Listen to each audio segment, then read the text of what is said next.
এই যে গল্প বেছে বেছে কাজ করেন এবং গল্প কিভাবে আপনি সিলেক্ট করেন? গল্প নির্বাচন করার প্রক্রিয়াটা খুব সহজ। ধরেন আমার কাছে যদি কথার কথা আমি বলছি যে 10টা কাজের প্রস্তাব এলো, তার মধ্য থেকে আমার মনে হলো যে এই গল্পটা আমার ভালো লেগেছে, এই চরিত্রটা আমার ভালো লেগেছে, আমি সেটার সাথে যুক্ত হই। প্রক্রিয়াটা এটাই। আর এই যে আপনি যেটা বললেন যে ধারাবাহিকতা, সেই মানে কাজের ধারাবাহিকতা, যেমন আমি যদি ওটিটির কথাই বলি, আমার হইচইতে মুক্তিপ্রাপ্ত প্রথম ওয়েব ফিল্ম ছিল আশফাক নিপুণের কষ্টনীর।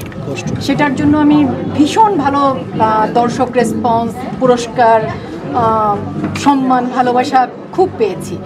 তো মানে তারপরেও অমির অসময় বা গৌতম কৈরির আন্তনগর এবং আসতে যাচ্ছে অমিতাভ চৌধুরীর বোহেমিয়ান ঘোড়া, এই ধারাবাহিকতা, আমি তো গল্প আর চরিত্রটুকু বাছাই করি, কিন্তু মূল নির্ভরতাটা থাকে আমার পরিচালক এবং টিমের উপর।